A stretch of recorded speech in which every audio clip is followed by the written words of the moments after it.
वक्रतुंड महाकाय सूर्यकोटी समप्रभ निर्विघ्नं कुरु मे देव सर्वकार्येषु सर्वदा सर्वमंगलमांगल्ये शिवे सर्वार्थसाधिके शरण्ये त्र्यंबके गौरी नारायणि नमोस्तुते वसुदेवसुतं देवं कंसचाणूरमर्दनं देवकी परमानन्दं कृष्णं वन्दे जगद्गुरुं श्रीरामचंद्रा करुणा समुद्रा ध्यातो तुझी राजसयोग मुद्रा नेत्री नये रे तुझ वीण निद्रा कै भेटसी बा मजला सुभद्रा मनोजवं मारुततुल्य वेगं जितेन्द्रियं बुद्धिमतां वरिष्ठं वातात्मजं वानरयूथ मुख्यं श्रीरामदूतं शरणं प्रपद्ये जयाचा जनी जन्मनामार्थ झाला जयाने सदा वास नामात केला जयाच्या मुखी सर्वदा नामकीर्ती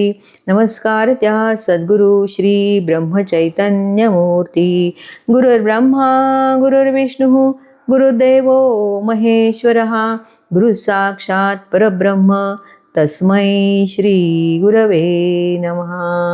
श्रीराम समर्थ सद्गुरुनाथ महाराज की जय. श्रोते हो, श्री महाराजांचा गोंदवल्यातला व्याप आता झपाट्यानं वाढत होता बरं का. रामाच्या दर्शनाला येणारी मंडळी वाढलीच होती, पण परगावून येणारी मंडळी सुद्धा वाढली होती. अनेक भक्तगण यायचे आणि ते त्यांच्या कुटुंबासह यायचे आणि श्री महाराज त्यांना 8-8 दिवस ठेवून घ्यायचे. मग त्यांची सामान ठेवण्याची राहण्याची सगळी व्यवस्था व्हायला पाहिजे. यासाठी अजून काहीतरी करायला पाहिजे, काहीतरी बांधायला पाहिजे, धर्मशाळा तरी बांधली पाहिजे असं श्री महाराजांना वाटू लागलं. पण श्री महाराजांनी ठरवलं की अजून एक रामाचंच मंदिर आपण बांधूया, की जेणेकरून आणखीन एक उपासना केंद्र लोकांसाठी होईल. म्हणून श्री महाराजांनी अजून एक छोटं मंदिर बांधलं. या मंदिरातल्या रामाच्या मूर्ती अतिशय छान आहेत. छोट्याशा आहेत, लहान आहेत, पण अतिशय सुबक आणि रेखीव आहेत. या मंदिराला आपण धाकले राम मंदिर असं म्हणतो. आणि याआधीसुद्धा एक श्री महाराजांनी मंदिर बांधलेलं आपण बघितलं, त्याला थोरले राम मंदिर असं म्हणतात. आणि महत्त्वाचं म्हणजे या दोन्ही राम मंदिरांमध्ये श्री महाराजांनी महादेवाचं सुद्धा मंदिर बांधलेलं आहे, जी शंकराची पिंडी आहे. कारण श्री महाराजांचं असं म्हणणं होतं की हरी आणि हर यांच्यात कधीही भेद करू नका. दोन्ही देव एकाच तत्वापासून निर्माण झालेले आहेत. आणि म्हणूनच श्री महाराजांनी अनेक भक्तगणांकडून सुद्धा राम मंदिरं बांधून घेतली. तिथे तिथे सुद्धा शिवाची पिंडी आहे, हे आपण ध्यानात घेतलं पाहिजे. श्रोते हो, आता श्री महाराजांच्या आईस म्हणजे गीतामाई यांचं आता वय 60च्या पुढे गेले. आयुष्यात खूप कष्ट केले होते. आता गीतामाई थकल्या होत्या. श्री महाराजसुद्धा आपल्या आईची अगदी मनापासून सेवा करीत होते बरं. एकदा संध्याकाळच्या वेळेला श्री महाराज आईचे पाय चेपीत बसले होते. तेव्हा श्री महाराज आईला म्हणतात, आई तुझ्या मनात काही इच्छा असेल तर सांग, मी ती जरूर पुरी करेन. तेव्हा गीतामाई म्हणतात, बाळा आता माझ्या देहाचा भरोसा नाही रे. एकदा गंगा स्नान करावं आणि अयोध्येच्या रामाचं दर्शन घ्यावं एवढीच अखेरची इच्छा आहे. तेव्हा मला अयोध्येला घेऊन चल, प्रयाग तीर्थाला घेऊन चल. श्री महाराज म्हणाले, हो चालेल की, उत्तमच आहे. आणि श्री महाराजांनी तयारी दाखवली. पण आई म्हणते, गणू पण आपण गेलो अयोध्येला प्रयागला की इकडे घराकडे कोण बघणार रे? अरे घराचा वासासुद्धा इथे कोणी शिल्लक ठेवणार नाही. श्री महाराज लगेच म्हणाले, काळजी करू नकोस, मी सगळी व्यवस्था करतो. झालं आणि आता अयोध्येला प्रयागला जायचं ठरलं. फक्त आई आणि महाराज जाणार होते का? नाही, महाराजांबरोबर त्यांचे शेकडो भक्तगणसुद्धा निघाले. सगळी तयारी झाली. 25 बैलगाड्या भरलेल्या आहेत. आता इथून कोरेगावला जायचं वगैरे सगळं ठरलं. आणि आता बैलगाडीत बसायचं. आई गीतामाई निघाल्या. तेव्हा गीतामाई काय म्हणतात गावातल्या लोकांना, अहो जरा घराकडे आमच्या लक्ष द्या बरं का, यात्रा संपून मी लवकरच परत येते. त्याला श्री महाराज म्हणतात आईला, आई तू खूप थकलीस, कुणास ठाऊक काळ कसा येईल, पण आता तुला घराचा लोभ फार वाटतोय, तू कशाला ठेवतेस? आपण असं करू, त्याची वाट लावून टाकूया. आणि श्री महाराजांनी चिंतूबुवांना म्हणजे त्यांच्या उपाध्यायांना बोलावलं आणि मंत्र म्हणायला सांगितला. श्री महाराजांनी आपल्या घरावर तुळशीपत्र ठेवलं आणि सर्वांच्या नावानं पाणी सोडलं आणि जमलेल्या लोकांना सांगितलं, जी हवी ती वस्तू घेऊन जा. अहो, अक्षरशः 15 मिनिटामध्ये घर धुतल्याप्रमाणे स्वच्छ झालं. श्री महाराज म्हणतात आईला, आई आता तुझं लक्ष घरात अडकायला नको, मागे काही शिल्लक नाही. आई हे सगळं बघून हाबकलीच हो. आई म्हणाली, गणू मला वाटलं की तुला आता प्रापंचिक शहाणपण आलेलं आहे, पण नाही, अजून तो होता तसाच बैरागी आहेस बरं. कोणत्या वेळेला काय करशील काही सांगता येत नाही. आता श्री महाराज, गीतामाई आणि सगळे भक्तगण कोरेगावपर्यंत पोचलेले आहेत आगगाडीने. तिथून नाशिकला गेलेले आहेत. आधी नाशिकला गोदावरीचं स्नान केलेलं आहे आणि नाशिकवरून पुन्हा रेल्वेने प्रयाग तीर्थला जाऊन पोचले. तिथे त्रिवेणी संगमामध्ये त्यांनी स्वतःच्या आईला छान स्नान घातलेलं आहे. वेणी माधवाचं दर्शन तिला घडवलेलं आहे. अक्षयवट दाखवलेला आहे. एवढंच नाही तर तिच्या हातून तिथे खूप दानधर्मसुद्धा केलेला आहे. 3 रात्री तिथे राहिलेले आहेत आणि तिथून आता सगळेजण काशीला आलेले आहेत. काशीला श्री महाराज जवळजवळ महिनाभर राहिले होते. आता काशीला शरयू नदीच्या काठावरच श्री महाराज राहत होते. जवळच होतं घर त्यांचं, म्हणजे जिथे मुक्काम होता ते. पण आईला घाटाच्या पायऱ्या चढवत नव्हत्या, उतरत नव्हत्या. म्हणून श्री महाराज स्वतः दररोज आईला उचलून घ्यायचे, एखाद्या लहान मुलासारखं उचलून घ्यायचे, शरयूमध्ये न्यायचे आणि तिला स्नान घालायचे. आणि येताना तिच्या हातून भरपूर दानधर्म करून घ्यायचे. या काशीच्या मुक्कामामध्ये श्री महाराजांनी 5 सहस्र भोजनं, 3 इच्छा भोजनं घातली आणि गावामधल्या सगळ्या भिकाऱ्यांना 5 भोजनं दिली. शिवाय 3 संन्यास भोजनं सुद्धा घातली. आणि एवढंच नाही तर आईच्या हातानं वस्त्र, पैसा इतका दान केला की त्याला गणतीच नाही. श्री महाराजांशी चर्चा करायला अनेक विद्वान पंडित यायचे. आध्यात्मिक विषयावर जोरदार चर्चा चालायची. मुख्य श्रीरामनामाच्या सामर्थ्यावरती चर्चा जोरात चालायची. वादविवाद व्हायचा आणि मोठे मोठे पंडित अगदी हिरिरीने वाद घालायचे बरं का. पण श्री महाराजांचा प्रसन्न चेहरा, लीनता, मधुरवाणी हे बघून सगळेजण श्री महाराजांना वश होत असत आणि श्री महाराजांचं म्हणणं मान्य करत. म्हणजे काय की रामनाम हेच सर्वश्रेष्ठ आहे आणि म्हणून सगळेजण रामनाम घ्यायला लागायचे. अशा तऱ्हेने काशीमध्ये श्री महाराज राहिले आणि त्याच्या पुढे ते अयोध्येत आलेले आहेत. अयोध्येत आल्यावरती सुद्धा महिनाभर तिथे होते. खरं तर काशीला महिनाभर होते. तिथून श्री महाराज आधी गयेला गेले. गयेतून ते अयोध्येला आले. गयेला पिंडदानसुद्धा केलं बरं का. आणि अयोध्येला आल्यावरती अचानक आईची प्रकृती बिघडली. खरं तर इतके दिवस 1.5 महिना झाला होता घर सोडून, पण आईची प्रकृती ठणठणीत होती. पण अयोध्येत आल्यावर मात्र गीतामाईंना त्रास होऊ लागला, थकवा वाटू लागला. अचानक झोपून राहू लागल्या, काही करावंसं वाटेना, शक्ती क्षीण होऊ लागली. आणि मग नंतर त्यांना असं वाटलं की नुसत्या दुधावरच आपण राहू. आणि असं 3-4 दिवस झालं आणि 6व्या दिवशी त्यांना असं वाटू लागलं गीतामाईंना की आता काही मी जास्त दिवस जगत नाही. मग शरयूचं स्नान करावं असं वाटलं आणि रामरायाचं दर्शन घडावं असंही वाटलं.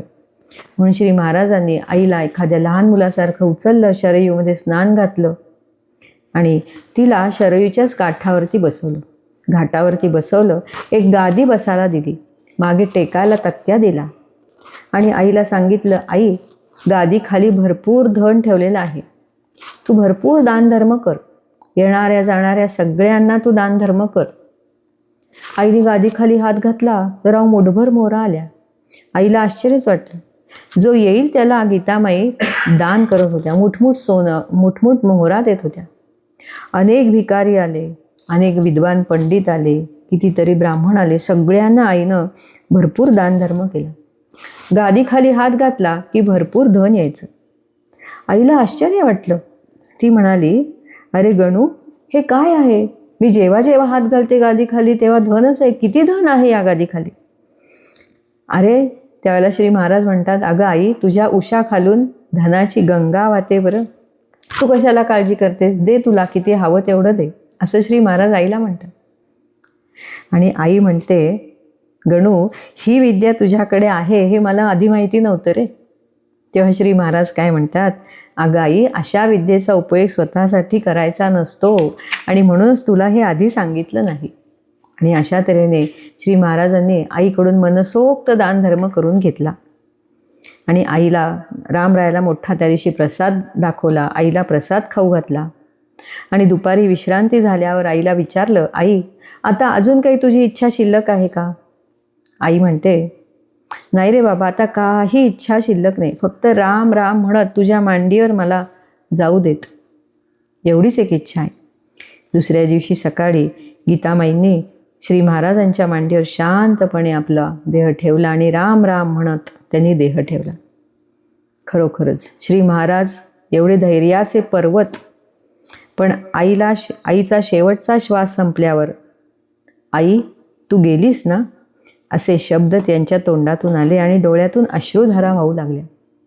खरोखरच सर्व संग परित्याग करून श्री महाराजांनी 12व्या वर्षी घर सोडलं. पण संपूर्ण जगामध्ये श्री रामरायाच्या खालोखाल आपल्या आईबद्दलच त्यांना प्रेम होतं. आणि यानंतर आईचे अंत्यसंस्कार श्री महाराजांनी केलेले आहेत. त्यानंतर नामसप्ताह बसवलेला आहे. 10व्या दिवसापासून उत्तर क्रिया करायला आरंभ केलेला आहे. आणि 13व्या दिवसापर्यंत असंख्य गरिबांना श्री महाराजांनी अन्नदान केलं. कारण अन्नदान हे गीतामाईंना फार आवडत होतं, हे आपण आधीच्या सगळ्या भागामध्ये बघितलंच आहे.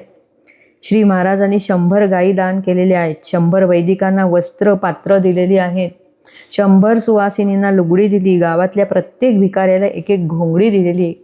अहो, राजालाही करता येणार नाही असा खर्च श्री महाराजांनी आईच्या नावानं केला असं सांगितलेलं आहे. इतकं श्री महाराजांचं आपल्या आईवरती प्रेम होतं. श्रोते हो, एका अभंगामध्ये श्री महाराजांनी असं म्हटलेलं आहे, मानू नका नाम साधन लहान, तुम्हा माझी आण जीव भावे. कारण आपल्याला असंच वाटतं की नुसत्या नामाने काय होणार आहे, काहीतरी योगक्रिया शिकायला पाहिजे, खूप ग्रंथांचं वाचन करायला पाहिजे, ध्यानधारणा करायला पाहिजे, वेदांचा अभ्यास केला पाहिजे, कर्मकांड केली पाहिजे, तरच आपल्याला राम भेटेल असं सगळ्यांनाच वाटतं. आणि म्हणूनच श्री महाराज म्हणतात, असं काही नाही आहे. आपल्याला वाटतं नामस्मरण म्हणजे काय, हे अगदी छोटंसं साधन आहे, यातून काय आपल्याला मिळणार आहे. पण तसं नाहीये. म्हणूनच महाराज म्हणतात, मानू नका नाम साधन लहान. यासाठीच एक आपण प्रसंग बघूया. एक तरुण मुलगा होता. त्यांनी श्री महाराजांकडून रामनाम घेतलेलं होतं. त्याला असं वाटलं, नुसत्या रामनामाने काय होणार आहे, आपण भगवद्गीताही वाचावी. म्हणून भगवद्गीता वाचायला घेतली. पण ती संस्कृत काही त्याला येत नव्हतं, मग ती काही नीट वाचता येईना. श्री महाराजांना म्हणाला, मला काही संस्कृत येत नाही, त्यामुळे भगवद्गीता वाचता येत नाही. श्री महाराज म्हणाले, मग तुला ज्ञानेश्वरी वाचायची असली तर वाच, कारण गीतेवरचंच भाष्य आहे ज्ञानेश्वरी, माऊलीने लिहिलेलं, ती वाच. त्यांनी ज्ञानेश्वरी वाचायला सुरुवात केली. पण ज्ञानेश्वरीतली भाषा सुद्धा प्राकृत आहे, आताची भाषा नाही, तीही समजेना. तो महाराजांना म्हणाला, महाराज मला ज्ञानेश्वरीची भाषा समजत नाही, असं करता का, आपण मला ज्ञानेश्वरी समजून सांगता का? श्री महाराज म्हणाले, ठीक आहे, एकदा घेऊन या ज्ञानेश्वरी. तो मुलगा एक दिवस आला, ज्ञानेश्वरी घेऊन आला आणि आता पहिल्या अध्यायाला सुरुवात करायची. तर श्री महाराज म्हणतात, पहिला अध्याय नको, आता 9वा अध्याय काढ. आणि 9व्या अध्यायाच्या ओव्या वाचायला त्या मुलाने सुरुवात केली. आणि बरोबर 30व्या क्रमांकाची ओवी आली. काय होती ती ओवी? परी आता आमुते गोड करावे, ऐसे तांदुळी कासया विनवावे, साई खड्याने काही प्रार्थावे, सूत्रधारा ते श्रीराम. महाराज म्हणाले, ही ओवी झाली ना, इथेच थांबा. या ओवीतच म्हणाले सगळ्या गीतेचं सार आहे, ज्ञानेश्वरीचं सार आहे. कारण म्हणाले, या ओवीचा अर्थ काय आहे की जो आचार्य असतो ना, त्या आचार्याला सगळा अधिकार असतो. जे तांदूळ असतात त्या तांदूळाचा साखर भात करायचा का साधा भात करायचा, बिर्याणी करायची का मसाले भात करायचा, हे ठरवणारा आचार्य असतो. तांदूळ काही त्याला म्हणू शकत नाही की तू आज माझा कुठल्या प्रकारचा भात कर. तसं आहे म्हणाले, आपल्यावरती त्या परमेश्वराची सत्ता चालते. आपल्याकडून आज काय कर्म घडणार, काय होणार, हे सगळं तो ठरवणारा आहे. आपण फक्त कठपुतळे आहोत आणि तो आपला सूत्रधार आहे, हे मनुष्याने समजून घ्यावं आणि त्याला अनन्य भावाने शरण जावं. हेच गीतेचं सार आहे. म्हणाले श्री महाराज पुढे म्हणतात की हे ब्रह्मांड आहे ना, ही त्या भगवंतांची लीला आहे. तो हे ब्रह्मांड घडवतो, या ब्रह्मांडाला चालवतो आणि या ब्रह्मांडाला मोडणाराही तोच आहे. त्याच्या सत्तेने वारा वाहतो, त्याच्या सत्तेने सूर्य उगवतो, झाडाचं पान सुद्धा हलत नाही. तोच करता आणि करविता आहे. आपण फक्त निमित्त मात्र आहोत हे लक्षात ठेवावं आणि त्याला अनन्य भावाने शरण जावं. आणि जो त्याला अनन्य भावाने शरण जातो ना, त्याचा योगक्षेम भगवंत बघतात. अनन्याश्चिंतयन्तो ये जना पर्युपासते तेषां नित्याभियुक्तानां योगक्षेमं वहाम्यहं. गोपाल कृष्ण भगवान की जय. जो मला अनन्य भावाने शरण येतो ना, त्याचा योगक्षेम मी पाहतो. त्यांनी काळजी करायची जरुरी नाही असं श्री भगवंतांनी वचन दिलेलं आहे. आणि श्री महाराज म्हणाले की भगवद्गीतेवरचं वरच्या पृष्ठभागावरचं जे चित्र आहे ते बघ म्हणाले. त्या चित्राचा अर्थ समजून घे.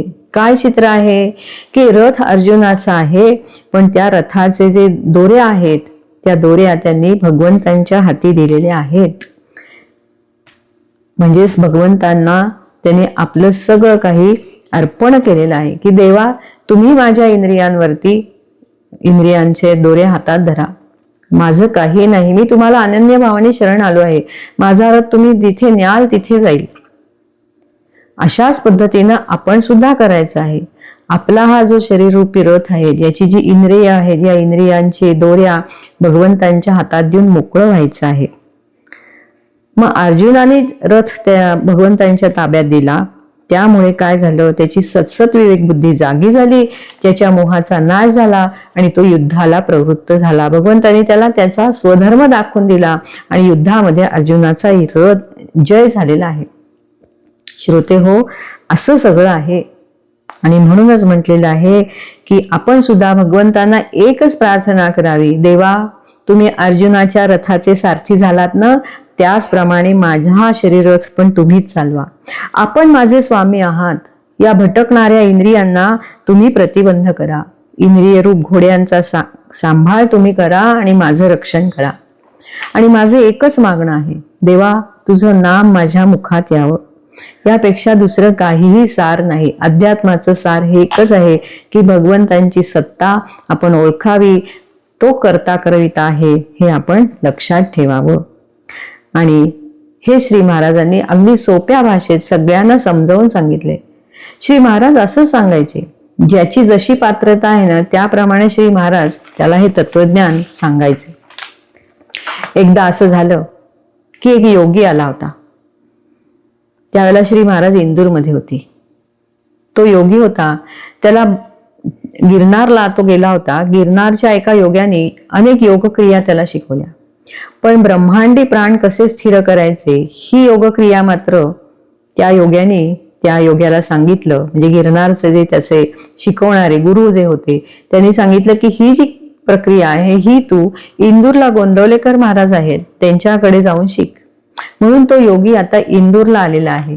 आणि श्री महाराज बसलेले होते राम मंदिरामध्ये. तो योगी तिथे आला.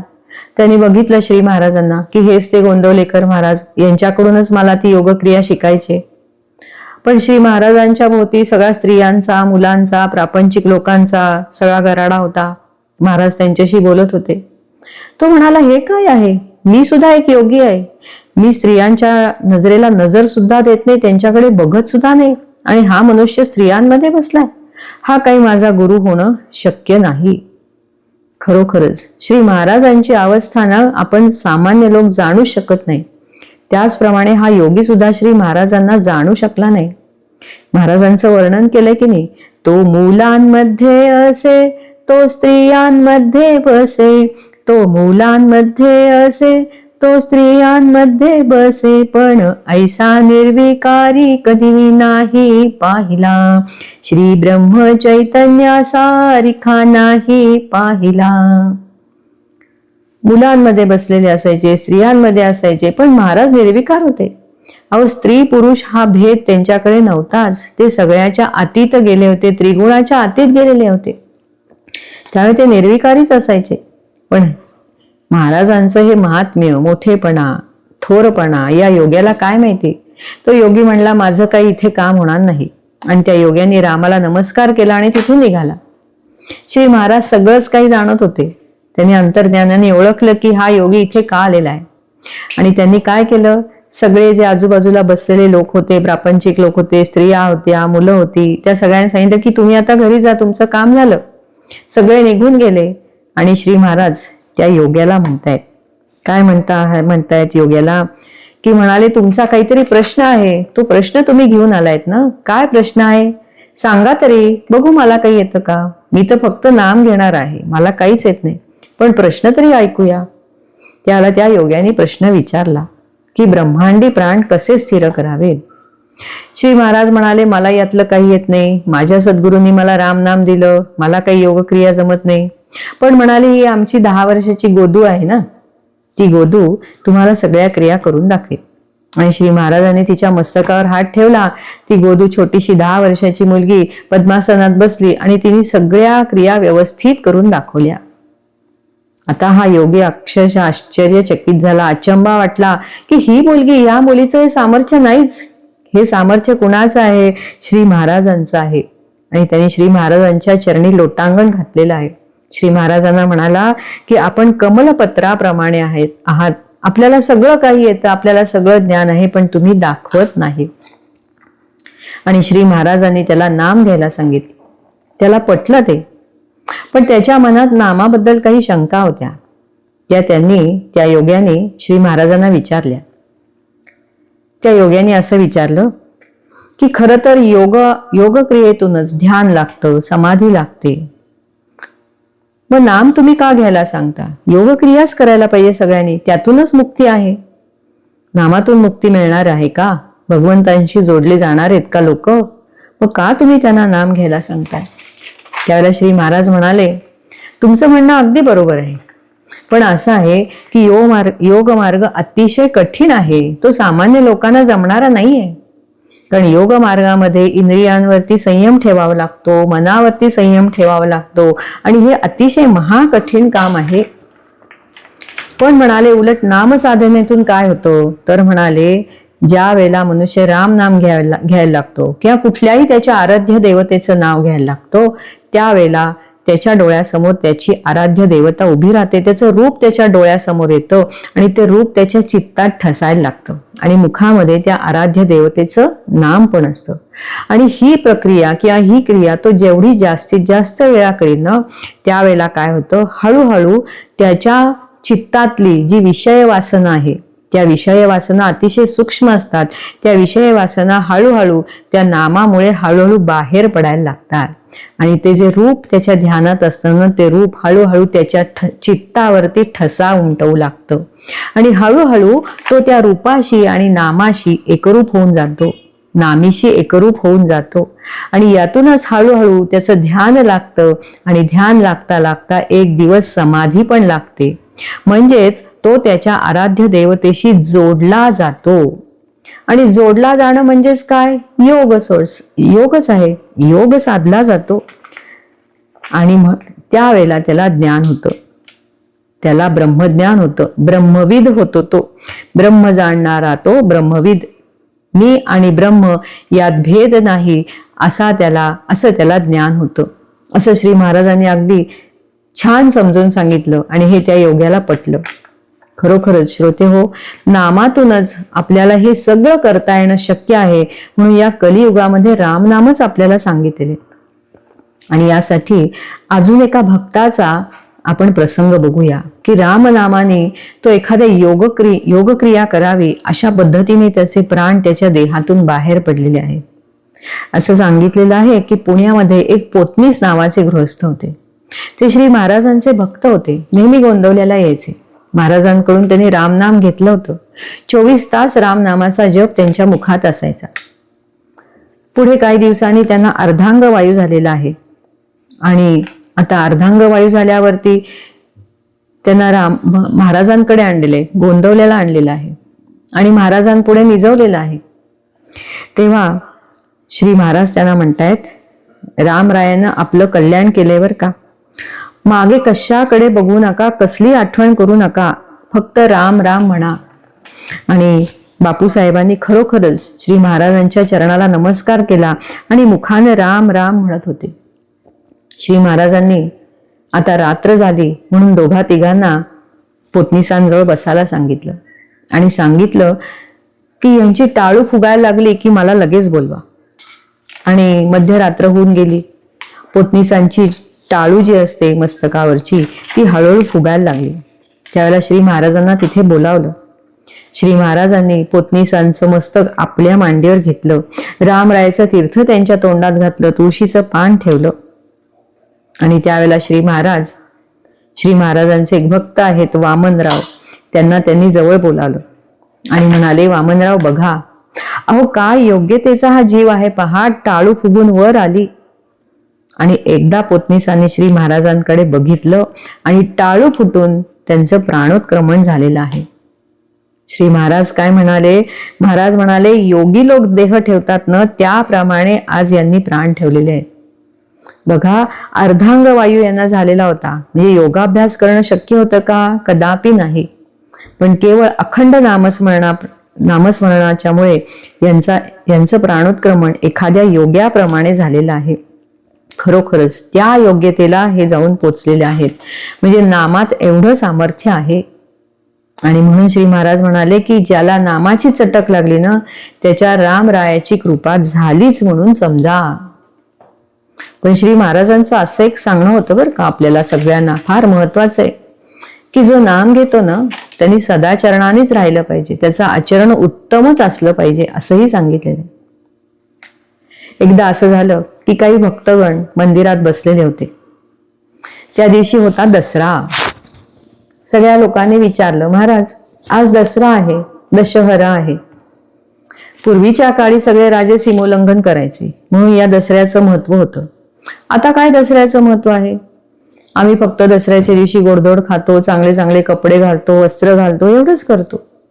पण दसऱ्याचं खरं महत्व काय आहे हे आम्हाला तुम्ही सांगाल का? श्री महाराज म्हणाले, अगदी बरोबर आहे. दसऱ्याचा खरा अर्थ आपण समजून घेतला पाहिजे. पूर्वीचे राजे युद्धावर निघायचे, शत्रूशी युद्ध करायचे. तसंच आपण सुद्धा दसऱ्याच्या दिवशी शत्रूशी युद्ध करायला निघायचं आहे. आपले शत्रू कोण? तर आपले षड्विकार. आणि त्यांच्याशी युद्ध करायचं आहे, त्यांच्यावर मात करायची आहे आणि देहबुद्धीची सीमा पार करायची आहे. अहंकार आहे ना, त्या अहंकार रूपी शत्रूच्या मुसक्या बांधायच्या आहेत आणि सद्गुरु चरणी लीन व्हायचं आहे. आणि तोच खरा शूरवीर. आणि ही लढाई जिंकण्यासाठी एकच रामबाण शस्त्र आहे, ते म्हणजे रामनाम. याशिवाय दुसरं काहीही नाही. म्हणजे सीमोल्लंघन कशाचं करायचं आहे? तर देहबुद्धीचं करायचं आहे. हेच आपल्याला श्री महाराजांनी इथे सांगितलेलं आहे. आणि म्हणून महाराज म्हणतात की बाकीच्या कुठल्याही खटपट्टी लटपट्टी करू नका, बाकी कुठलीही साधनं करू नका. ती साधनं तुम्हाला श्रीरामापर्यंत पोहोचवतील, पण त्यात श्रम खूप आहेत, त्याच्यात वेळ पैसाही खूप जातो. इंद्रियांचं दमन आपल्याला शक्य नाही, संसाराचा बाद करणं शक्य नाही, संसारातून बाहेर पडणं शक्य नाही. पण संसाराचा बाद सहजपणे करायचा असेल, संसारातून विरक्ती हवी असेल तर बरोबर ती नामानेच येते. नामामुळेच हे आपल्याला साध्य होतं.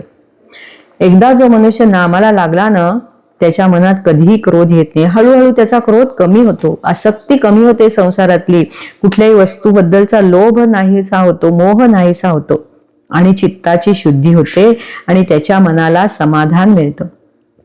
कारण भगवंतांची सत्ता त्याला हळूहळू जाणवायला लागते असं महाराज सांगायचे. काही लोकांनी असं विचारलं श्री महाराजांना की पण मग हे आम्ही नामाला बसलो की हे षड्रिपू आहेत ना, काम क्रोधादी विकार हे आम्हाला त्रास देतात आणि सारखे विषय मनात येतात, काय करायचं? मग आम्हाला असं वाटतं नाम घेऊन काय उपयोग आहे? त्याला श्री महाराज म्हणाले की अगदी बरोबर आहे, नामाला बसल्यावर हे षड्विकार त्रास देतायत याचा अर्थ हे चिन्ह चांगलं आहे. कारण त्या षड्रिपूंना कळलेलं आहे की अरेच्या हा जीव आता नाम घ्यायला बसलेला आहे, म्हणजे आता इथे प्रभू रामचंद्र राहायला येणार, मग प्रभू राहायला येणार म्हणजे आम्हाला हा देह सोडावा लागणार. म्हणून हे षड्विकार, हे षड्रिपू, काम क्रोधादी विकार त्या मनुष्याला सतवायला लागतात. त्याच्या मनात अनेक विषयांची दाटी होते, बाकीचेच विषय जास्ती येतात आणि मग त्याला नामाकडून बाजूला खेचलं जातं. असं हे षड्विकारांचं काम आहे की याला नाम घेता यांनी नाम घेता कामा नये असं हे षड्विकार आपल्याला त्रास देतात. पण महाराज म्हणाले तरी हे लोक जरी हे षड्विकार आपल्याला त्रास देत असले ना, तरी सुद्धा आपण नाम घेत राहिलं पाहिजे. आणि हळूहळू हळूहळू हळूहळू हे षड्विकार आपोआप कमी होतात. आपण नाम अजिबात सोडायचं नाही, जिद्दीनं नाम घ्यायचं आहे. आणि आपोआप आपल्या मुखाला सवय होते आणि सवडही होते. आणि मग एक दिवस असा येतो की नामा वाचून आपल्याला राहता येत नाही, त्याची चटक लागते असं म्हटलेलं आहे. म्हणून या षड्विकारांना घाबरायचं नाही, ते सतावणारच, उलट हे चांगलं चिन्ह आहे असं म्हटलेलं आहे. कारण त्या षड्विकारांच्या लक्षात आलेलं आहे. मग आता नाम कसं घ्यावं, तर एक वाईकर शास्त्री म्हणून होते गोंदवलेला. ते काय करायचे, माळ घेऊन बसायचे, नाम घ्यायचे, पण भरभर भरभर भरभर भरभर ते मणी ओढले जायचे. श्रीराम जय राम जय जय राम, श्रीराम जय राम जय जय राम, श्रीराम जय राम जय जय राम, अशा पद्धतीने ते बोलायचे. का तर जास्तीत जास्त माझ्याकडून नामाची संख्या व्हावी, जपाची संख्या वाढावी असं त्यांना वाटायचं. श्री महाराज म्हणाले या संख्येचा काहीच उपयोग नाही, अशा जपाचा काहीच उपयोग नाही. उलट माझी संख्या एवढी झाली, मी इतका जप केला असं त्या माणसाला वाटतं आणि मग अहंकारच वाढतो. त्यापेक्षा नाम कसं घ्यावं, शांतपणे घ्यावं. तुम्ही नाम घेता हे कसं घेता, तर म्हणाले मोठेला बैल जुंपला की तो कसा नुसता गर गर गर गर फिरत असतो. पाणी त्या गाडग्यांमध्ये किती भरलं आणि किती रिकामं झालं याची त्याला काही चिंता असते का, काही नाही. तसंच आहे म्हणाले. हे असं नाम घ्यायचं नाहीये. एका जाग्याला स्थिर बसायचं आहे, शांत बसायचं आहे, आसनावर बसायचं आहे, माळ हातात धरायची आहे, सद्गुरूंचं स्मरण करायचं आहे, रामाचं रूप डोळ्यासमोर आणायचं आहे आणि श्रीराम जय राम जय जय राम, श्रीराम जय राम जय जय राम अशा तऱ्हेने शांतपणे एक एक वेळा मंत्र म्हणायचा आहे आणि मणी पुढे पुढे ढकलायचा आहे. अशा पद्धतीने नाम घेतलं तरच त्याचा उपयोग होतो. गुरुमंत्र असा स्वच्छपणे उच्चारला पाहिजे आणि एक एक मणी पुढे ओढला पाहिजे. आणि मग अशा पद्धतीने नाम घेतलं ना की श्री महाराज म्हणाले की आपलं मन सद्गुरूंचं चरण सोडून कुठेही जात नाही, मन कुठेही भरकटत नाही, हे महत्वाचं आहे. येता जाता उठत बसत नाम घ्यायचंच आहे, ती जिभेला सवय लावायचीच आहे. पण काही एक ठराविक वेळ आपण दररोज एक 5 मिनिटं 10 मिनिटं एका ठराविक ठिकाणी, ठराविक जागेवर, ठराविक आसन घालून, मांडी घालून बसून हे नामस्मरण करायचं आहे. त्याची सुद्धा सवय लावायची आहे असं श्री महाराजांनी सांगितलेलं आहे. एकदा श्री महाराज पुण्यात आले होते. तिथे त्यांना भेटायला एक गृहस्थ आले. त्यांच्या मनात हाच प्रश्न होता की मी नाम घेतो पण माझ्या मनात अनेक विचारात थैमान घालतात, मग नाम घेऊन काय उपयोग. ते असेच एकदा आले श्री महाराजांकडे.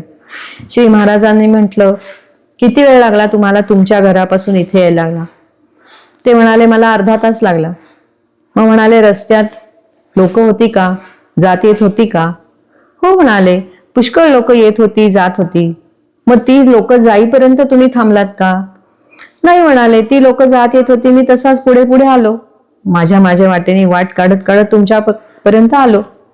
श्री महाराज म्हणाले असंच आहे, ज्यावेळेला आपण नाम घेतो ना त्यावेळेला सुद्धा विचार येतात आणि जातात, त्यांच्याकडे आपण लक्ष द्यायचं नाही.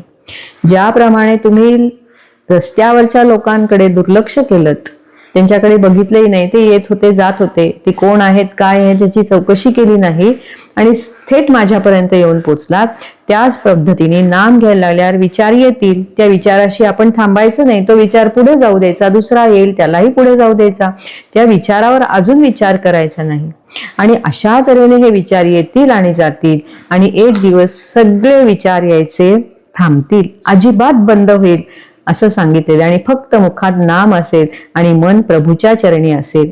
अशा पद्धतीनं आपल्याला नामाची सवय लावून घ्यायची आहे असं श्री महाराजांनी सांगितलेलं आहे. आणि श्री महाराजांनी असं म्हटलेलं आहे की काही वेळेला असं वाटतं की मी राम नाम घेत असलो तरी माझं लक्ष रामाकडे नसतं, विषयांकडे असतं, मग काय उपयोग. त्यावेळेला श्री महाराजांनी त्याच्यावर छान उत्तर दिले. ते म्हणतात आपलं लक्ष रामाकडे नसलं ना तरी रामाचं मात्र आपल्यावर लक्ष असतं, त्यामुळे तुम्ही ती काळजी करू नका असं श्री महाराजांनी सांगितलेलं आहे. आणि डॉक्टर कुर्तकोटी जे श्री महाराजांचे मोठे शिष्य होते, त्यांनी सुद्धा श्री महाराजांना असाच प्रश्न विचारले की श्री महाराज, अहो भगवंतांचं स्मरण नसेल तर नुसतं राम म्हणून काय उपयोग आहे.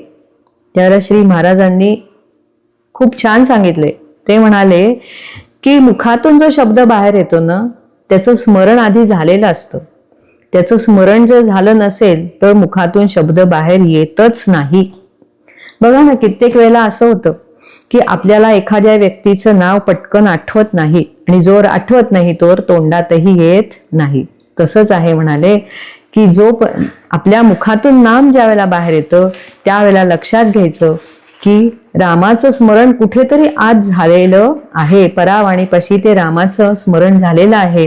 त्यामुळे आपण काळजी करायची नाही, तो राम आपली काळजी घेणारा आहे. आणि श्री महाराज नेहमी सांगायचे की माझ्या सांगण्यातच मी आहे, मला दुसरीकडे कुठेही पाहू नका. मी जे सांगतो त्याचं फक्त तुम्ही पालन करा आणि रात्रंदिवस नाम घेण्याची सवय ठेवा. आणि काही ठराविक वेळ मात्र एका जागेला बसून नाम घेण्याची सवय ठेवा. मी नामातच आहे, नामाहून मी निराळा राहू शकत नाही. जेथे नाम तेथे मी, असं श्री महाराज सांगायचे. पण माझ्यावर, रामावर आणि राम नामावर श्रद्धा ठेवा आणि नाम घ्या. तुमची सगळी कामं होतात की नाही बघा. एवढंच नाही, जो अखंड नाम घेईल, आयुष्यभर नाम घेईल ना, नाम घेईल भगवंतांचं, अंतकाळी मी त्याच्या उशाशी आहे. आणि अंतकाळी जर अशी वेळ आली की त्या मनुष्याची शुद्ध हरपली तर त्याच्या वतीनं मी रामनाम घेईन, अशी श्री महाराजांनी खात्री दिलेली आहे. पण आयुष्यभर रामनाम घेतलं पाहिजे. आणि याचा अनुभव एका व्यापाराला आलेला बरं का. एकदा असं झालं की मुंबईचे एक व्यापारी होते, त्यांना हृदयाचा झटका आला. श्री महाराजांकडून त्यांनी रामनाम घेतलेलं होतं आणि रामनाम त्यांच्या मुखात नेहमी असायचं. आता हृदयाचा झटका आला आणि त्यांची शुद्ध हरपली. आणि थोड्या वेळ त्यांना मग कोणी त्यांच्या लोकांनी हॉस्पिटलला ऍडमिट केलं वगैरे. त्यांना ते काही कळलं नाही. आणि थोड्या वेळाने ते पुन्हा शुद्धीवर आले. शुद्धीवर आले त्यांनी, तेव्हा त्यांच्या कानावर श्रीराम जय राम जय जय राम, श्रीराम जय राम जय जय राम असा मंत्र कानावर पडला. अरे म्हणले, माझ्या मुखातून तर काही येत नाही, मी म्हणत नाहीये. त्यांनी आजूबाजूला बघितलं, त्यांचे नातेवाईक आजूबाजूला बसलेले होते, पण तेच सगळेजण फक्त माझीच चिंता करतायत. त्यांच्या कोणाच्या मुखात राम नाम नाहीच आहे. मग माझ्या कानावर जे राम नाम येत आहे ते कोण घेत आहे? तेव्हा त्यांची खात्री पडली की माझी शुद्ध हरपल्यावर श्री महाराज माझ्यासाठी रामनाम घेत होते.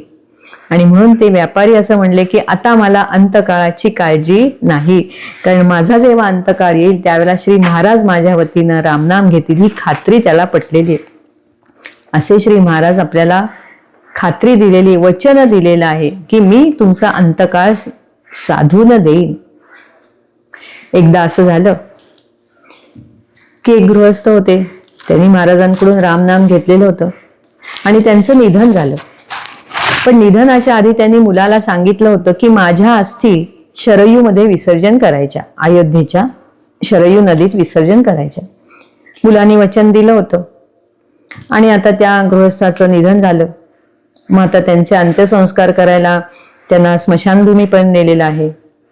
त्यावेळेला एक वानर त्या अंत्ययात्रेबरोबर चाललेलं होतं. ते त्या मुलांनी बघितलं आणि अंत्यसंस्कार होईपर्यंत ते वानर तिथेच थांबलेलं होतं. झालं, दुसऱ्या दिवशी तो मुलगा पुन्हा स्मशानात गेलेला आहे.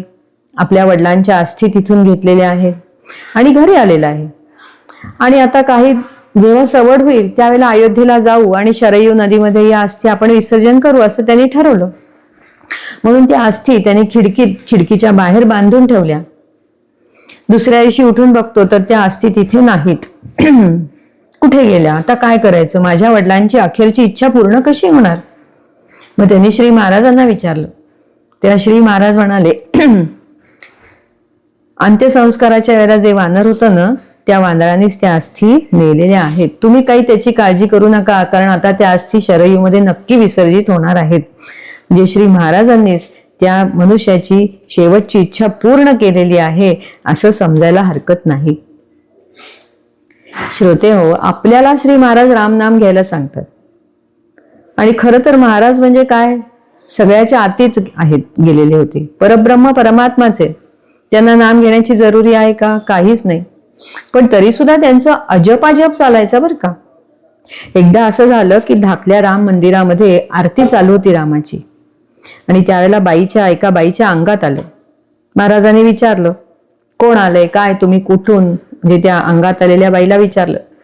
तेव्हा त्या अंगात जे काही आलेलं असेल, वारं आलेलं होतं, त्या मनुष्याने किंवा त्या भूताने सांगितलं की मी ती अमक्या अमक्याची अमकी अमकी. श्री महाराजांनी काय केलं, श्रीरामाचं तीर्थ त्या बाईच्या अंगावर शिंपडलं आणि सांगितलं, 3.5 कोटी जपाचं पुण्य मी अर्पण केलं आहे, आता मोकळ्या होऊन जा. आणि ते पिशाच्याची बाधा दूर झालेली, म्हणजे केवळ नामाने पिशाच्याची बाधा दूर झाली. पण स्वतः श्री महाराजांनी स्वतःचं नाम घेतलेलं 3.5 कोटीचा जप होता, तो त्या बाईसाठी खर्च केला. त्यावेळेला तिथे भीमराव गाडगोळी तिथे उभे होते, ते बघत होते.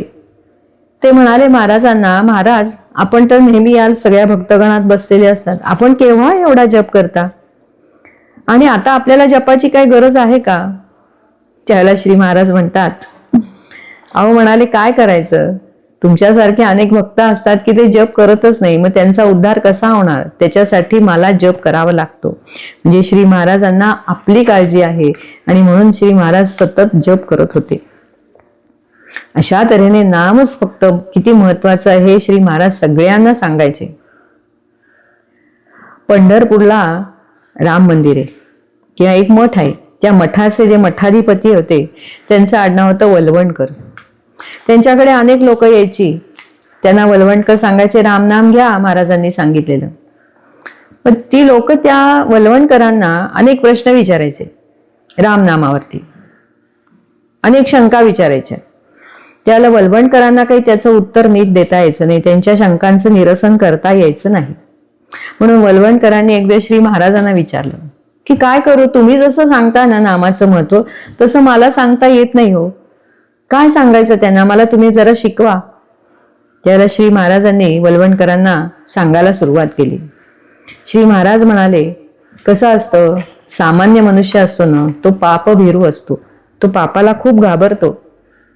म्हणून त्याला आधी काय सांगायचं की भगवंतांच्या नामाचा विसर, म्हणजे भगवंतांचं विस्मरण हेच मोठं पाप आहे, हे आधी लक्षात घे.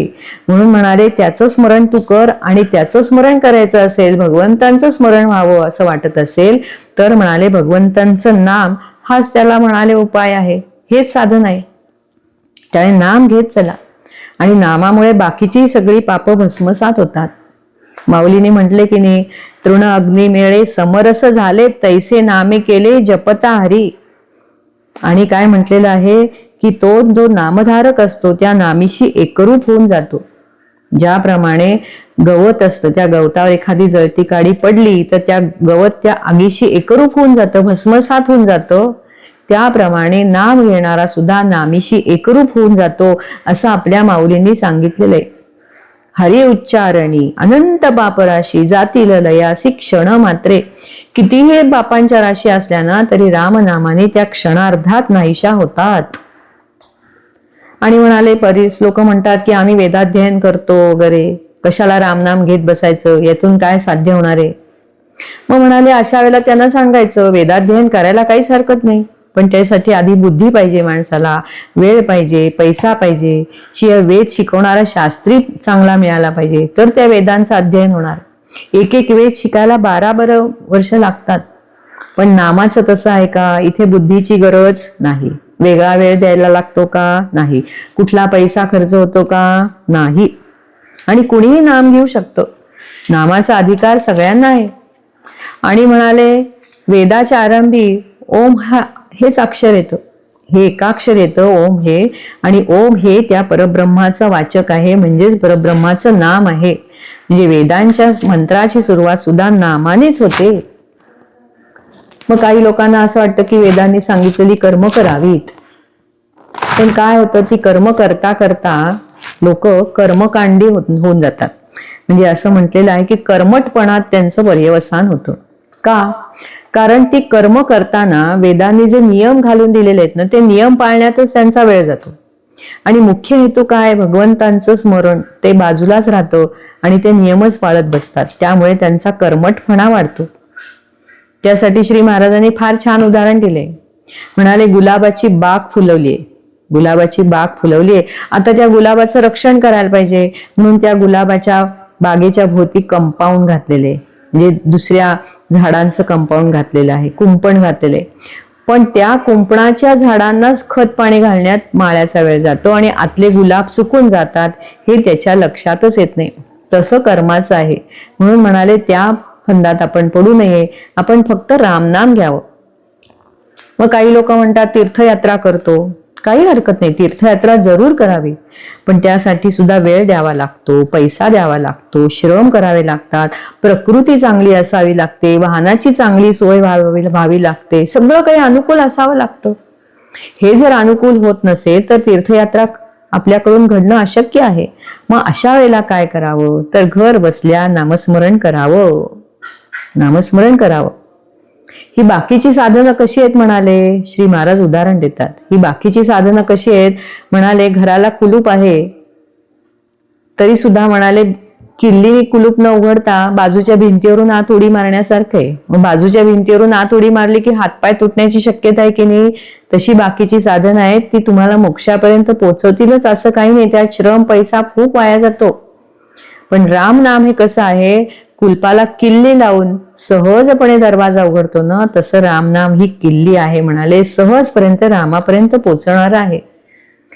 रामनामामुळे म्हणाले अंतरंग बदलता येतं, त्याला कुठल्याही उपाधीची गरजच नाही, निरुपाधिक आहे रामनाम. आणि सगळ्यांना रामनाम घेण्याचा अधिकार आहे. चहुवर्णा नामाधिकार, नामे नाही लहान थोर, जड मूढ पैल पार पावती नामे. वेदांचा अधिकार सगळ्यांना आहे का, स्त्रियांना आहे का, शूद्रांना आहे का, नाही.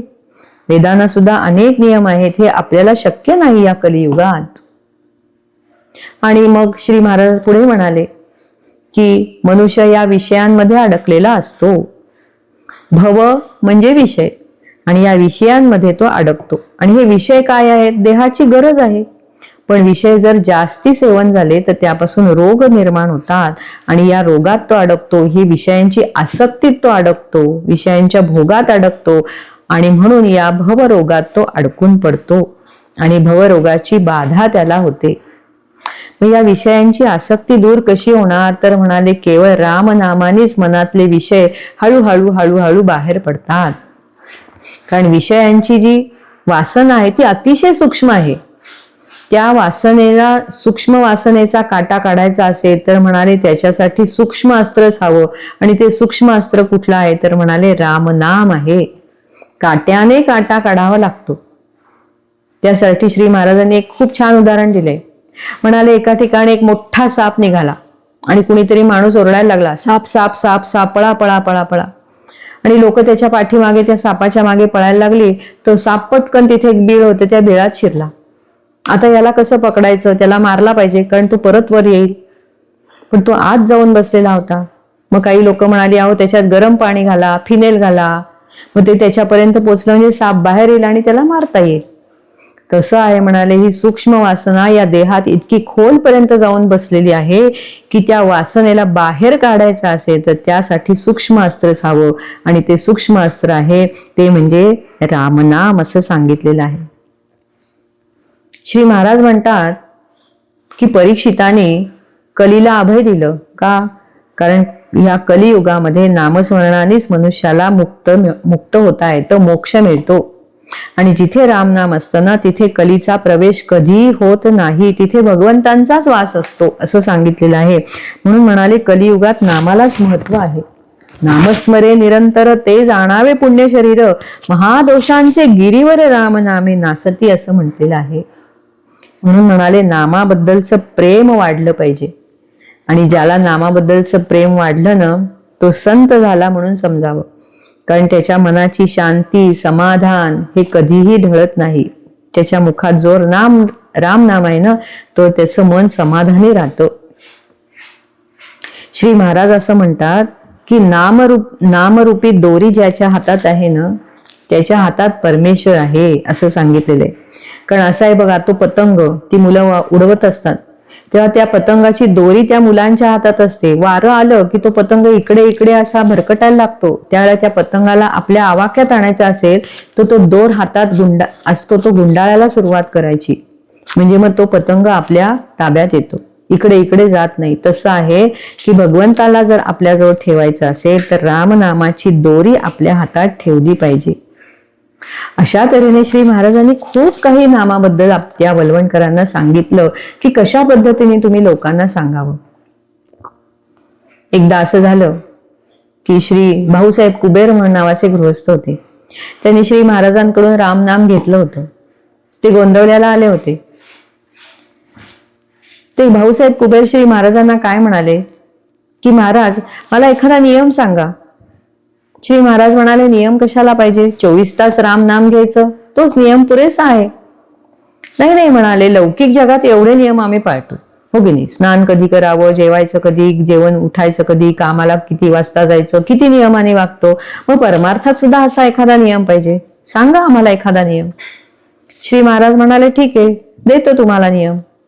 मग श्री महाराजांनी त्यांना सांगितलं की भाऊसाहेब तुम्ही दुपारी जेवण करायला बसाल त्यावेळेला जेवण सुरू करायच्या आधी श्रीराम म्हणा, आणि रात्री जेवण करायला बसाल तेव्हा त्याआधी सुद्धा श्रीराम म्हणा. एवढाच नियम. भाऊसाहेब म्हणाले हो म्हणाले, एवढाच नियम पाळा की 2 जेवणांच्या आधी श्रीराम म्हणा, रामाचं स्मरण करा.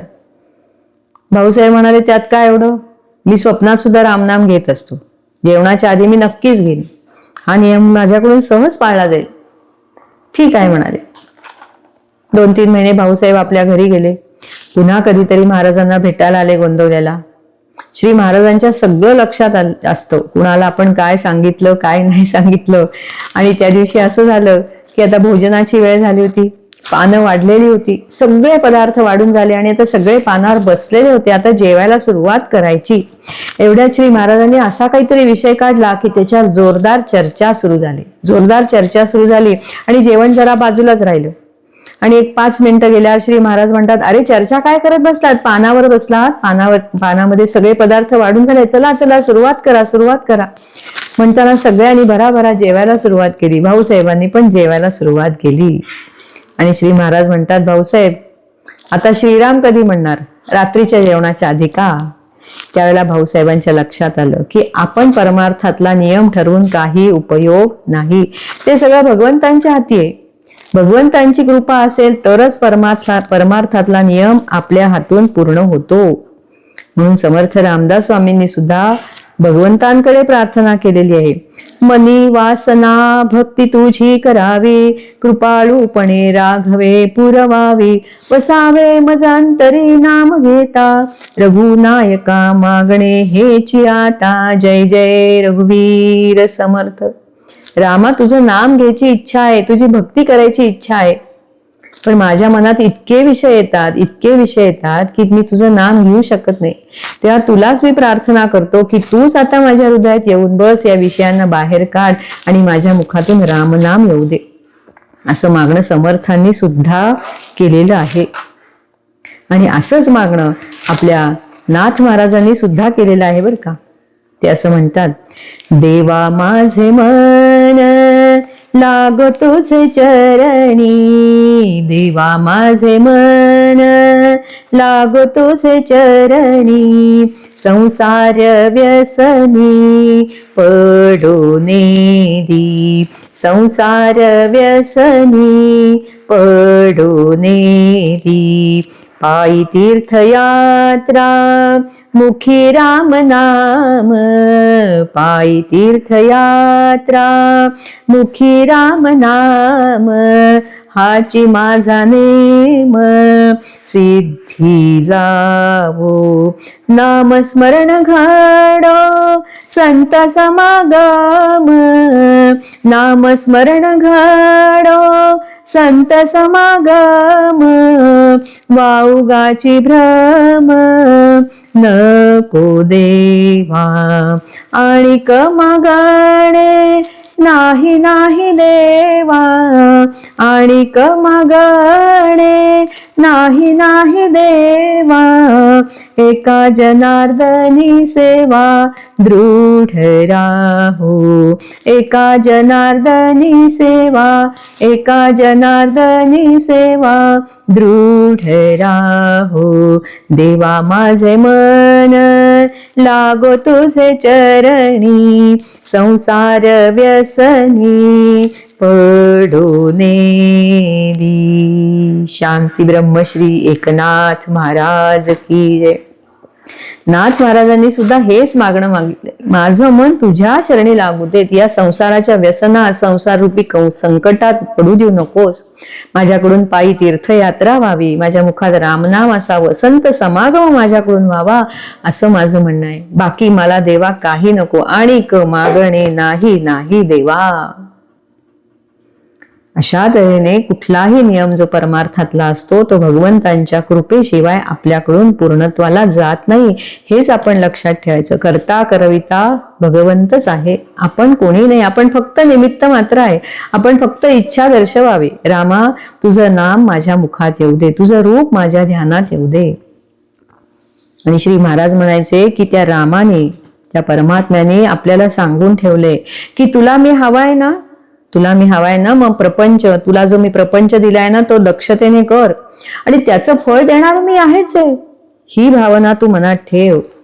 आणि म्हणाले, या भवसागरातून तुला पार पडायचं असेल तर मी तुला एकच औषध दिलेलं आहे, ते म्हणजे माझं नाम. माझं नाम घेत राहा की या भवसागरातून तू सहज पार होशील, असं आपल्याला परमात्म्याने सांगून ठेवले. तू फक्त माझ्यावर प्रेम करत राहा. लोक म्हणतात, अहो असं कसं आमचं परमात्म्यावर प्रेम जडणार, आमचं या घरातल्या लोकांवर प्रेम आहे, पण रामावर कसं प्रेम होणार, कारण तो राम आम्हाला दिसत नाही, काही नाही. महाराज म्हणतात, तेही करता येतं, प्रेमाचं पात्र बदलता येतं. त्यासाठी श्री महाराजांनी छान उदाहरण दिले. म्हणाले, लहान मुलगी असते, ती तिच्या माहेरी असते, त्यावेळेला तिचा विवाह झालेला नसतो, त्यावेळेला तिचं तिच्या आई वडिलांवर प्रेम असतं, तिच्या बहीण भावंडांवर असतं. मग तिचा विवाह झाला की तिचं प्रेमाचं पात्र आपोआप बदलतं. तिचं प्रेम तिच्या पतीवर बसतं, तिच्या सासू-सासऱ्यांवर बसतं, सासऱ्याच्या घरावर बसतं. मग ज्यावेळेला ती आई होते त्यावेळेला तिचं प्रेम तिच्या मुलावर जडतं.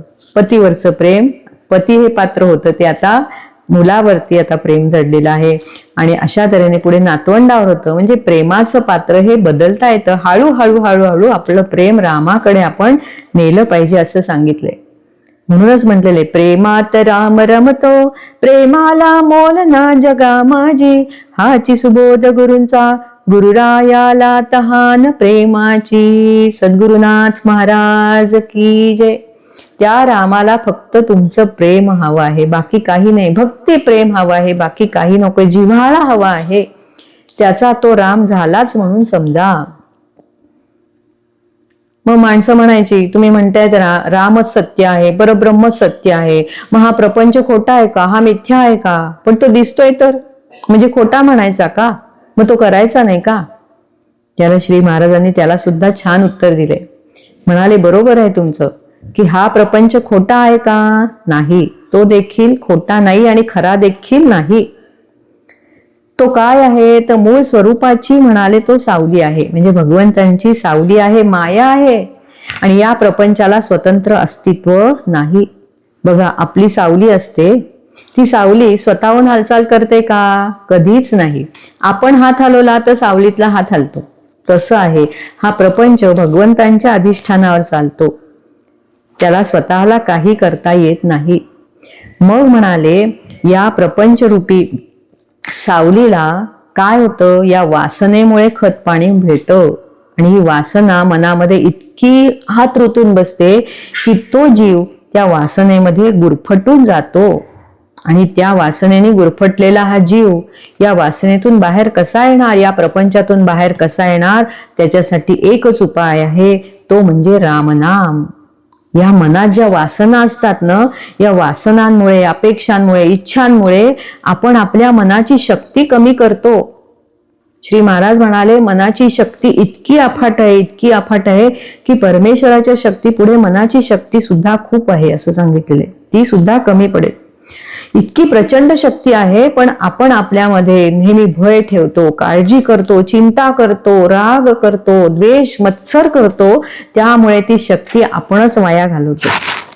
आणि यासाठी काय केलं पाहिजे तर म्हणाले, सद्गुरूच्या शब्दावर विश्वास ठेवावा, हेच खरं. आणि सद्गुरूंनी जे नाम दिलेला आहे, जो मंत्र दिलेला असेल तो मंत्र प्रेमाने घ्यावा, त्याचा उच्चार करावा आणि भगवंतांना शरण जावं, की मग आपोआप बुद्धी पालटते आणि परमार्थात वाढ होते. आपल्या मनात सात्विक विचार जास्ती येतात आणि रागद्वेषापासून आपलं मन बाजूला होतं. श्री महाराज म्हणाले सगळ्यात शेवटची वस्तू कुठली असेल तर राम नाम आहे. त्यासाठी श्री महाराजांनी एक उदाहरण दिले. एक मनुष्य म्हणाले परगावी निघाला. त्याचा मुलगा त्यांना वडिलांना सोडायला रेल्वे स्टेशनवर आला. वडील रेल्वेच्या डब्यात बसले. त्यावेळेला वडील सांगतायत, बाबा रे, घराचं दार नीट लाव बर का, मागचं दार नीट लाव, त्या गाई वासरांना नीट बांधून ठेव, अमुक कर तमुक कर. आणि अगदी शेवटी काय सांगितलं त्या गृहस्थांनी, तर म्हणाले तिजोरीची किल्ली नीट सांभाळून ठेव, तिजोरीला नीट कुलूप घाल. ही शेवटची गोष्ट की त्याच्या लक्षात राहिली पाहिजे. तसं आहे म्हणाले की प्रपंचात कुठलाही कसलाही प्रसंग येऊ देत, मी तुम्हाला एकच सांगतो, ते म्हणजे तुम्ही रामनामाला सोडू नका. कारण म्हणाले या यंत्रयुगात अनेक यंत्रांचा शोध लागलेला आहे, पण रामनाम हे असं यंत्र आहे की ते पूर्वापार चालत आलेलं आहे. आणि त्या यंत्रामुळेच म्हणाले आपल्याला रामापर्यंत पोचता येतं. आणि रामनाम हे असं यंत्र आहे की ते कधी गंजत नाही, त्याला तेल पाण्याची गरज नाही, विजेचीही गरज नाही, असं श्री महाराजांनी रामनामाबद्दल सांगितलेलं आहे. आपण मगाशी बघितलं की श्री महाराज सुद्धा सतत राम जप करतात, रामनामाचा जप करत होते. म्हणून तर एवढं 3.5 कोटीचं पुण्य त्या बाईच्या त्या पिशाच्याच्या डोक्यावर घातलं ना. की कसा जप करत होते, अजपा जप, अजपा जप म्हटलेलं आहे त्याला. एकदा असं झालं की अंताजी पंत नावाचे महाराजांचे भक्त होते. ते महाराजांचे पाय चेपत बसले होते आणि महाराजांच्या पोटऱ्या, म्हणजे तसं महाराजांचं जरा वय झालं होतं, 60 वगैरे आलेली होती. अंतोजी म्हणतात, महाराज आपलं वय झाले पण आपल्या पोटऱ्या चांगल्या कडक आहेत, टणक आहेत, कशा काय एवढ्या म्हणले अजून टणक आहेत. श्री महाराज म्हणाले की अरे त्या काही पोटऱ्या अशा पोकळ नाहीत, त्यात राम नाम आहे, बघ म्हणाले, तू पोटरीला कान लावून बघ. अंतोजी पंतांनी महाराजांच्या पोटरीला कान लावला तर त्यातून श्रीराम जय राम जय जय राम हा मंत्र त्यांच्या कानावर पडला.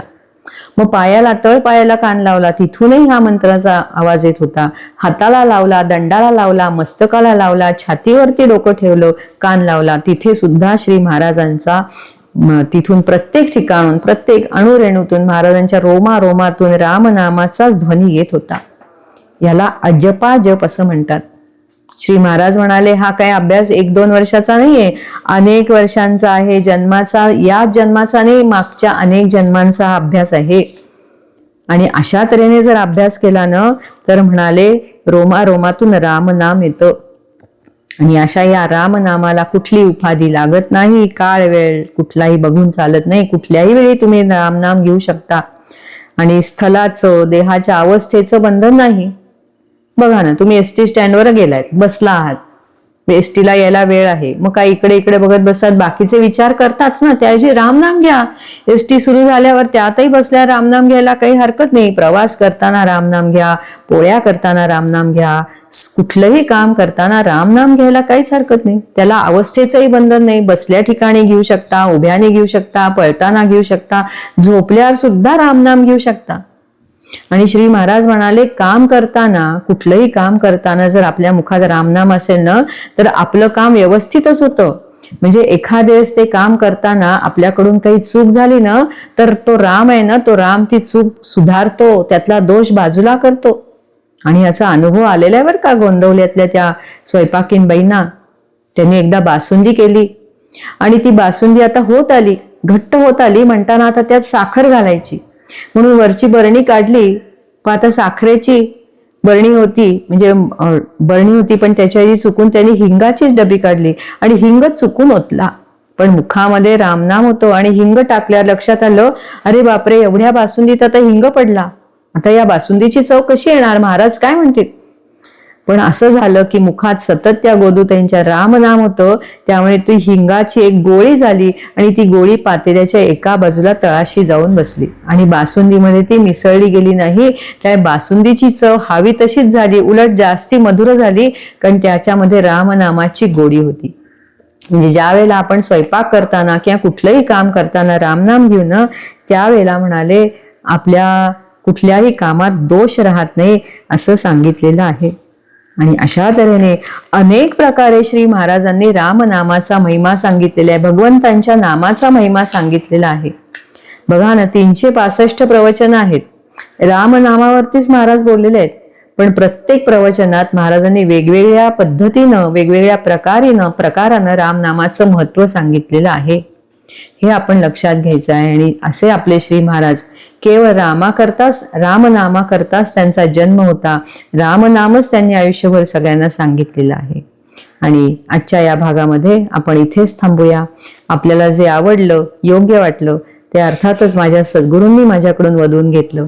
कुठे मी चुकले असेल तर आपण मला त्याबद्दल क्षमा करावी. धन्यवाद. मुखे बोलवी सद्गुरु बुद्धिदाता, अहंभार हा वागवी कोण माथा, जडो भावना रामदासी सदाती, नमस्कार त्या ब्रह्मचैतन्य मूर्ती. सद्गुरुनाथ महाराज की जय. श्रीराम जय राम, जय जय राम.